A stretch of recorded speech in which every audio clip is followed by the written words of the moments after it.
আজকের বিচার ব্যবস্থা থেকে আমি আওয়াজ করে বলতে পারি, বিচার ব্যবস্থাকে, বিচারককে হয়তো আমরা ক্রিটিসাইজ করতে পারি না, কিন্তু গণতান্ত্রিক অধিকার আছে।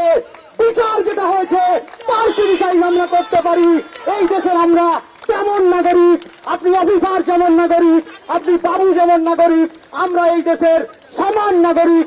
আমরা অফিসার এবং বাবুদের মতো সমান জায়গা থেকে বসে যে সমস্ত বিচার হলো, বিচারককে ক্রিটিসাইজ করতে পারি না, কিন্তু বিচারকে আমরা ক্রিটিসাইজ করতে পারি, জাজমেন্টকে আমরা ক্রিটিসাইজ করতে পারি।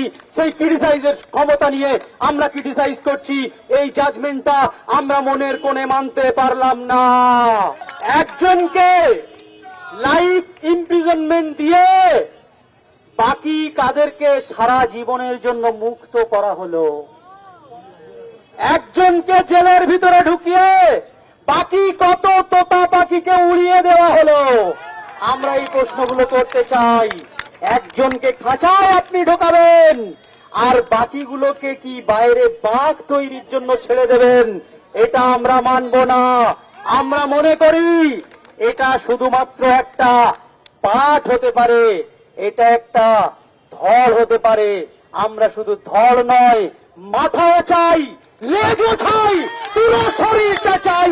এই অন্যায় যে বা যারা করেছে, যে বা যারা এই অন্যায়টাকে ধামাচাপা দেওয়ার চেষ্টা করেছে, যে বা যারা এই অন্যায়ে মদত দিয়েছে, প্রত্যক্ষ ভাবে পরোক্ষ ভাবে এখনো পর্যন্ত সাপোর্ট করে যাচ্ছে, ডিরেক্ট ভাবে ইনডিরেক্ট ভাবে সবাই সমান অপরাধী, কেউ ছাড়া পাবে না। আজকে আমার গলার আওয়াজ যার যার কানে পৌঁছাচ্ছে, কান খুলে শুনে রাখুন। একজন যদি রাস্তায় থাকে সে আমাদের সাহস।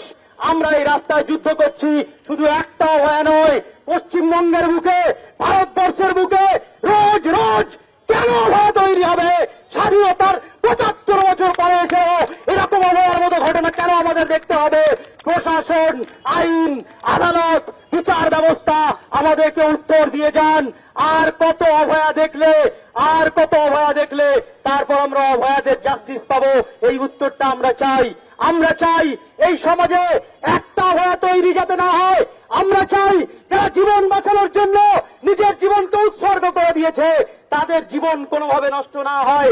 আমরা চাই যে মায়েরা, যে বোনেরা নিজেদের জীবনটাকে সন্তান সন্ততি, ভাই বোন, বাবা দাদা তাদের জন্য উৎসর্গ করে দিয়ে বাড়ির কাজ করে, সামাজিক কাজ করে, চাকরি করে, পয়সা নিয়ে আসে, আবার বাচ্চা মানুষ করে, আবার ভাইকে সেবা করে, বাবাকে সেবা করে, সেই সমস্ত মায়েদেরকে অসম্মান করার জন্য রেপ এবং মার্ডারের পরে লাইফ ইমপ্রিজনমেন্ট করে দেওয়া, এটা আমাদের কাছে একটা লজ্জার বিষয়।